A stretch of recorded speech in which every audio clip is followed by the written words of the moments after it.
Hi, I'm Bill Wiley. I'm Stephen Dell. And I'm Rob Weinstock. And we're the co-chief medical editors of Cataract and Refractive Surgery Today. Hey listeners, it's the week after Thanksgiving, and I'm still trying to digest all that food I consumed over the holiday weekend. No doubt we're all feeling a little more stuffed than usual and a little extra grateful for our good fortunes in life. And topping that list is no doubt our family and friends. If this crazy year of COVID has taught us anything, it's that staying connected is crucial to our health, well-being, and happiness. Well, in this episode, we explore another variation of staying connected, and that is staying connected to your colleagues, including those in other ophthalmic specialties. Let's listen in as 3 of your colleagues help navigate glaucoma and retina surgery for the cataract surgeon. These experts help shed some light on proven strategies to further boost your confidence in the OR. First up is Lorraine Provencher, a glaucoma specialist at Cincinnati Eye Institute in Ohio, who shares with us some of the major upgrades to glaucoma care seen in recent years and provides a blueprint for best practices in referring to glaucoma specialists. Glaucoma care has undergone tremendous changes during the past decade. In addition to the introduction of MIGS, several new topical therapeutics, and sustained-release drug delivery, robust data were reported that support selective laser trabeculoplasty as a primary treatment for primary open-angle glaucoma and ocular hypertension, and high-quality research was published that supports early lens extraction for the treatment of angle closure disease. Expanded options allow glaucoma specialists to intervene sooner in the disease course, which can improve patients' quality of life, slow disease progression, and delay or avoid the need for more invasive surgery. When a system undergoes a major upgrade, end users must relearn how to interface with the changes. As glaucoma care evolves, the timing and pattern for referrals must adapt as well. When a drug regimen becomes more complex, patient adherence declines, the risk of side effects such as ocular surface disease increases, and costs rise. Multiple studies have shown that patient adherence to prescribed glaucoma medical therapy is often poor. In the Glaucoma Adherence and Persistence study, only 10% of patients persisted with therapy over the course of a year. In another study, less than 33% of patients could instill eye drops correctly. The concept of maximum tolerated medical therapy should be recast as maximum reasonable medical therapy. An earlier referral of patients to a glaucoma specialist can break down medication-related barriers and transition at least some of the burden of treatment from the patient to the provider through the first-line use of selective laser trabeculoplasty, the implantation of a sustained delivery device, or surgery, for example. Topical therapy may be the best approach to treatment in some patients, but it may be possible to decrease the number of medications they require. All patients deserve to know their options. A combined procedure should be considered for patients who have glaucoma and a visually significant cataract. If the patient is a glaucoma suspect, glaucoma screening and disease staging before cataract surgery are warranted. MIGS procedures have been found to be safe and effective for certain forms of glaucoma, but devices such as the iStent trabecular microbypass stent from Glaukos and the Hydrus microstent from Ivantis are approved for use only in conjunction with cataract surgery, and a pseudophakic glaucoma patient has missed this opportunity. Standalone options are available, but the risk associated with additional surgery can be avoided with a combined procedure. Multiple studies have shown that cataract surgery alone lowers IOP. However, MIGS combined with cataract surgery can decrease IOP and the number of glaucoma medications compared with cataract extraction alone. The Horizon study found that cataract surgery combined with Hydrus microstent implantation decreased the number of patients who required subsequent incisional glaucoma surgery or cyclodestruction. Even patients with glaucoma that seems to be well controlled with medications may develop tachyphylaxis, medicamentosa, or an allergy, or these patients may prove to be rapid progressors.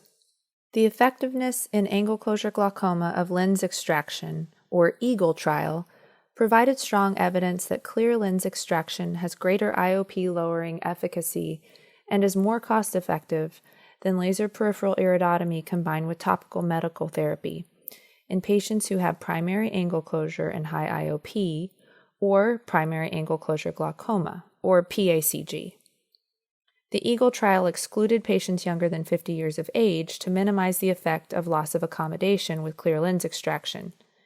Patients with a visually significant cataract were also excluded because they can logically proceed straight to cataract extraction, bypassing laser peripheral iridotomy.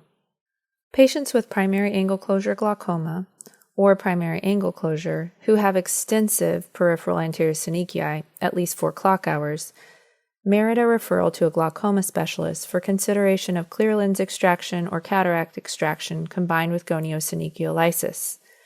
This releases the synechiae combined with goniosynechial lysis to release the synechiae and potentially improve aqueous outflow.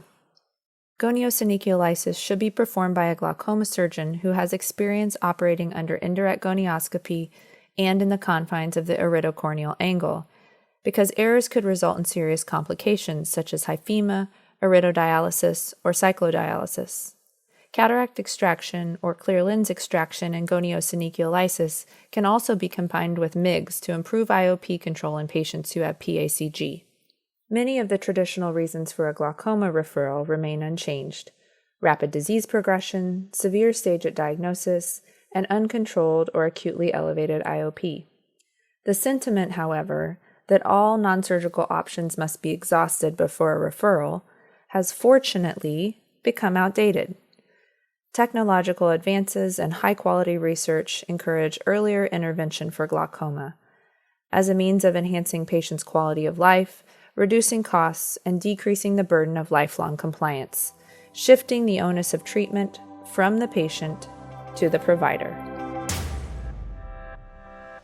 Turning our attention to the posterior segment, Avni P. a vitreoretinal surgeon at Northern California Retina Vitreous Associates, details the best strategies for managing patients after complicated cataract surgery and outlines when to refer and when to co-manage.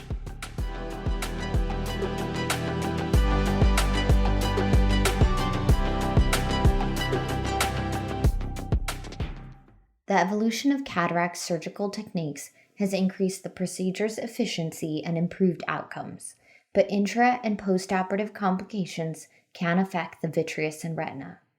Most of these conditions may be successfully co-managed by the cataract surgeon in conjunction with the retina surgeon.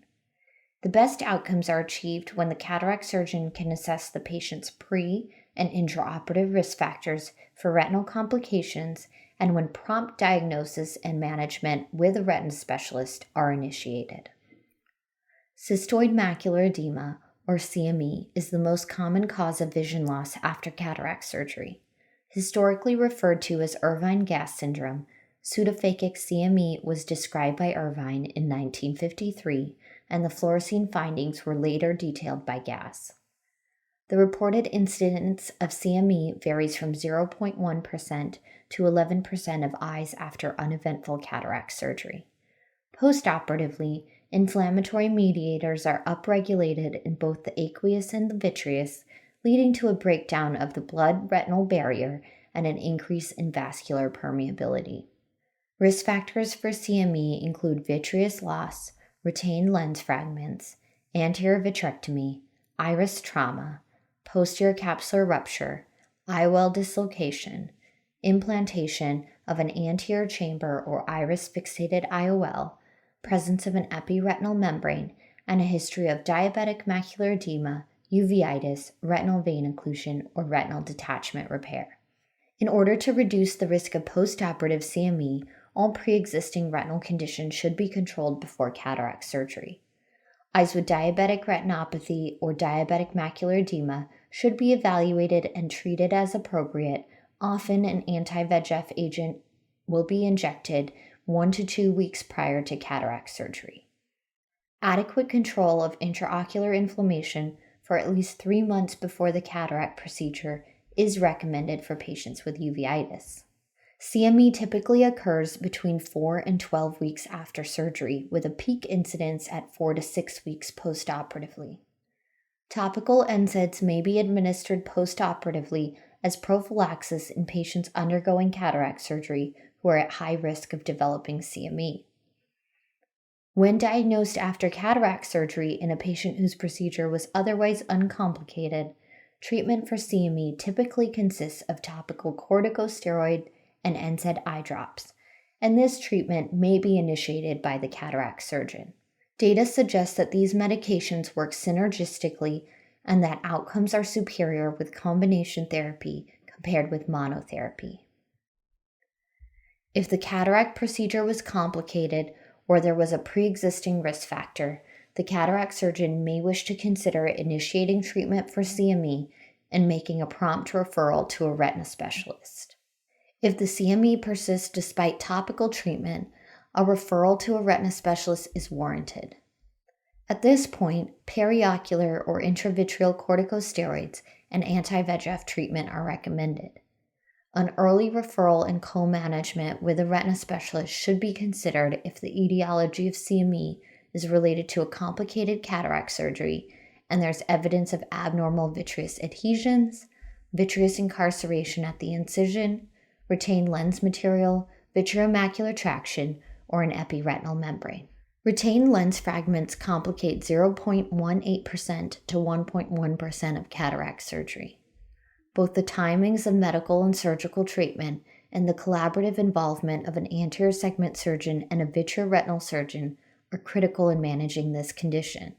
Complications related to retained lens fragments include elevated IOP, intraocular inflammation, corneal edema, CME, and retinal detachment. A major factor in avoiding retained lens fragments is preoperatively identifying potential risk factors such as a history of trauma, zonular dehiscence, pseudoexfoliation, high myopia, prior eye surgery, a history of retinopathy of prematurity, a brunescent cataract, tamsulosin use, prior vitrectomy, and multiple prior intravitreal injections. Intraoperatively, posterior capsular rupture should be identified promptly, and if vitreous prolapse occurs, an anterior vitrectomy should be performed. Anterior segment surgeons should not attempt to remove material from the vitreous cavity. Suturing all incisions and minimizing corneal edema for potential future surgery are important steps. IOL insertion is advisable if there is adequate capsular support without vitreous prolapse in the anterior chamber. Each case must be assessed individually. The severity of inflammation, the amount and type, nuclear versus cortical, of retained lens material, and IOP may influence the management strategy. The cataract surgeon may initiate medical management with topical drops to control inflammation in IOP. Small cortical fragments may dissolve with topical steroids, supplemented on occasion with dilating and IOP-reducing eye drops. Pars plana vitrectomy is indicated to remove nuclear and large cortical pieces. Persistent IOP elevation also necessitates more urgent surgical intervention. In these situations, most retina specialists recommend a vitrectomy within 2 to 3 weeks to improve outcomes and reduce the risk associated with elevated IOP. It may be necessary, however, to delay surgical intervention if there is insufficient media clarity, such as the presence of significant corneal edema that must be treated to permit a safe vitrectomy. Patients who have retained lens fragments after cataract surgery should be monitored for the development of delayed vision loss from complications such as CME or retinal detachment. Most IOLs are placed securely in the capsular bag. On occasion, however, an IOL can become dislocated and require secondary intervention. The incidence of IOL dislocation after cataract surgery ranges from 0.3 to 1%. Late spontaneous IOL dislocation occurs because of zonular weakness or dehiscence. Risk factors include trauma, prior vitreoretinal surgery, pseudoexfoliation syndrome, connective tissue disorders, uveitis, axial myopia, and retinitis pigmentosa. The anterior segment surgeon may choose to manage a partially subluxated or decentered IOL alone if it has not prolapsed into the vitreous cavity, vitreous prolapse has not occurred, and there is no concurrent retinal pathology. There are many techniques for refixating or recentering an IOL via a limbal surgical approach. Depending on the remaining capsular support and ocular factors, the surgeon may choose to open the capsular bag or sulcus with an OVD and then reposition or refixate the IOL to the iris or sclera, or remove and replace the IOL. A referral to a retina specialist is necessary when an IOL has completely dislocated posteriorly into the vitreous or onto the retinal surface. A pars plana vitrectomy is safer for removing or repositioning the IOL. These cases can be managed either by a retina surgeon alone as simultaneous procedures, or both by retina surgeon and anterior segment surgeon as sequential procedures. For the collaborative approach, the retina specialist performs the vitrectomy and brings the lens into the anterior chamber. The anterior segment surgeon can then either remove the lens or perform iris or scleral fixation. If the lens is removed, the cataract surgeon can implant a replacement IOL in the anterior chamber or use scleral fixation. Retinal detachment is an infrequent but sight-threatening complication of cataract surgery.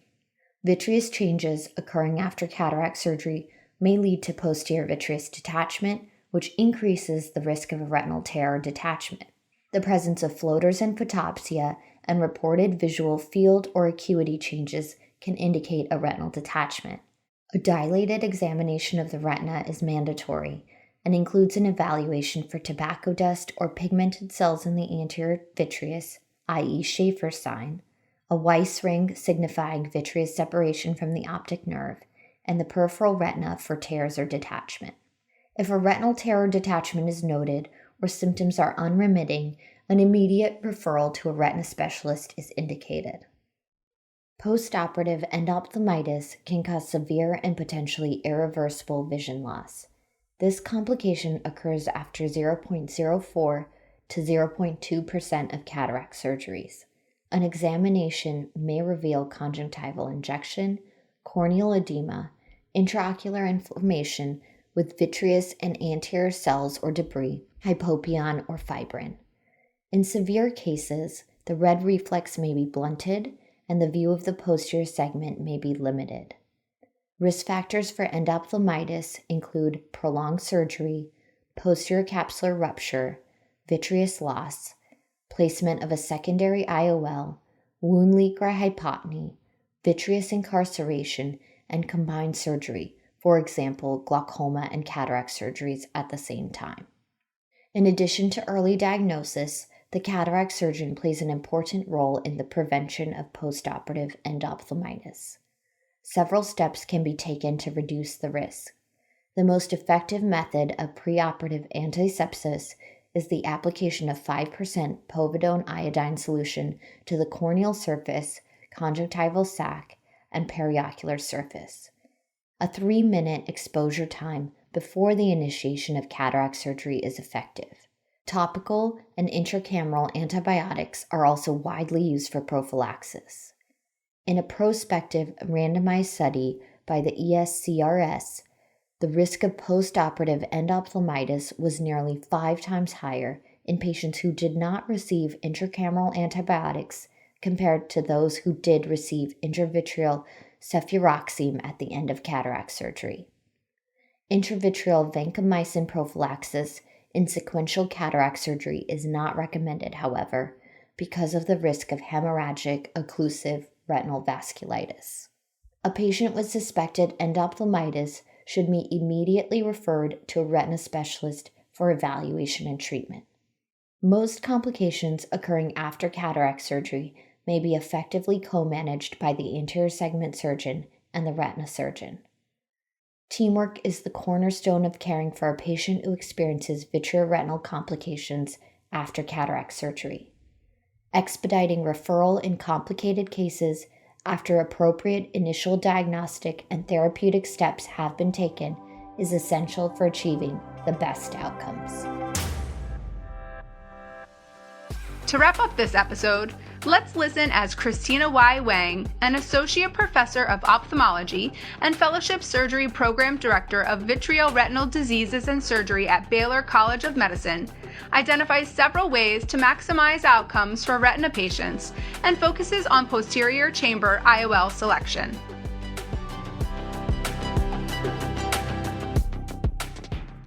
Thanks to continued advances in operating equipment, surgical technique, and IOL technology, cataract surgery is safer and more effective than ever. Although most patients will be relatively straightforward surgical candidates, those with pre-existing retinal diseases such as age-related macular degeneration, retinal detachment, and diabetic macular edema may require certain modifications in surgical planning. This article reviews the factors to consider when managing these patients, with a special focus on posterior chamber IOL selection. Because patient expectations for cataract and refractive surgery are extremely high, it is crucial for those with retinal conditions to understand that their surgical outcomes may not match the outcomes of others, including their family or friends who might have shared with them their positive experiences. It is advisable to assess patients' visual potential first, then image the retina with OCT to confirm that no recent changes have occurred. If you have doubts about the current retinal status, refer patients back to their retina specialist. In our experience, it is especially helpful for patients to hear about their guarded visual prognosis twice, first from the retina specialist and then again from the anterior segment specialist. The same principles of IOL measurement used for routine cataract surgery patients apply to those with retinal conditions. Among them are the following. Assess the ocular surface for signs of dry eye disease and epithelial basement membrane dystrophy to ensure accurate calculations. Consider performing corneal topography, especially in patients with excellent visual potential who may benefit from a toric IOL. Use cataract grade to guide the type of biometry used. Obtain calculations for a variety of IOLs in case of an unexpected event. Perform a preoperative evaluation for phacodenesis in every cataract surgery patient, but especially in those with a history of pars plana vitrectomy because they are more often affected by zonular dehiscence and posterior capsular compromise. And be sure to note a history of refractive surgery so that appropriate IOL formulas are used. This detail can easily get buried in a complicated ocular history. The refractive target is a decision shared with the patient. For patients with macular degeneration, it may be advantageous to aim for distance vision so that the plus spectacles used for reading boost magnification.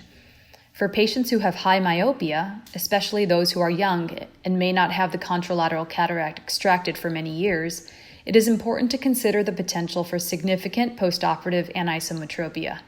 Unless they are willing to wear a contact lens or to have the contralateral cataract removed soon, consider aiming for a myopic target that will balance the visual acuity of the fellow eye. Hydrophobic acrylic monofocal IOLs are generally the safest bet in retina patients. Toric IOLs are an excellent option for patients with regular astigmatism, and several companies manufacture them on hydrophobic acrylic platforms. Certain IOLs should be avoided in this population. Patients with significant maculopathy may not tolerate presbyopia-correcting IOLs because of a possible degradation in contrast vision and a 12 to 18% loss of light from diffractive optics. This loss of light can negatively affect visual function, especially in low luminance settings. Moreover, performing retinal surgery, particularly fine macular work, through presbyopia-correcting IOLs can be challenging. This is an important consideration because these patients may require future retina surgery procedures. Silicone IOLs should also be avoided because silicone oil adheres to and opacifies these lenses. Even if silicone oil is not presently in the eye, silicone oil tamponade may be required in the future. Hydrophilic acrylic IOLs should be avoided for similar reasons. They are prone to calcification if gas tamponade is ever performed, although this phenomenon has also been reported in hydrophobic IOLs. As a retina surgeon, I do not notice a significant difference between 1 and 3-piece IOLs in the capsule, but I prefer an optic diameter of at least 6 millimeters for visualization purposes. Of course, if an IOL is placed in the sulcus because of a ruptured posterior capsule, it must be a 3-piece design to avoid sequelae such as uveitis, glaucoma, hyphema syndrome. If the posterior capsule is violated but the anterior capsulorhexis is intact, sulcus fixation of the IOL with optic capture is a good option. In this situation, an adjustment of IOL power is not necessary, whereas the power should be decreased if the entire IOL is placed in the sulcus. www.dr-hill.com is a useful reference in this situation. When capsular support is inadequate, scleral fixated IOLs are a popular alternative.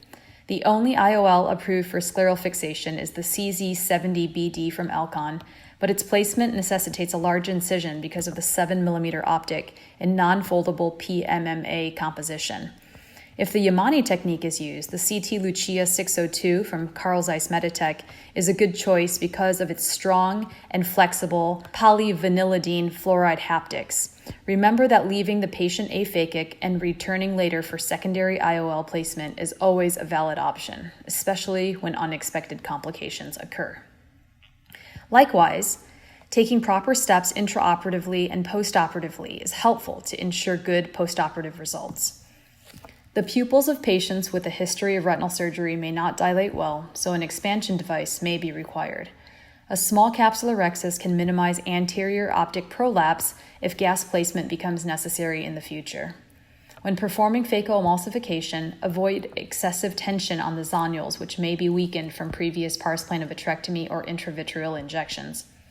Have a capsular tension ring and capsular tension segments on hand in case they are needed. Remove peripheral lens epithelial cells as thoroughly as possible to minimize subsequent secondary opacification. Ensuring that patients follow up with their retina specialist postoperatively is important for several reasons. First, these patients are prone to developing a posterior vitreous detachment after cataract surgery. Second, patients with certain pathologies, such as lattice degeneration, require close monitoring. Third, some patients may be due for their regular intravitreal injections, and others require a thorough retinal examination now that the posterior segment is visible again. Cataract surgery dramatically improves visual function in many patients, even those with serious retinal conditions. With appropriate preoperative planning, careful surgery technique, and proper IOL selection, you can maximize outcomes for retinal patients. From the surgeons who graciously take the time to read their articles, to the editorial and digital staff who produce this podcast, we all thank you for spending some time with us on CRST the podcast. Catch you next episode.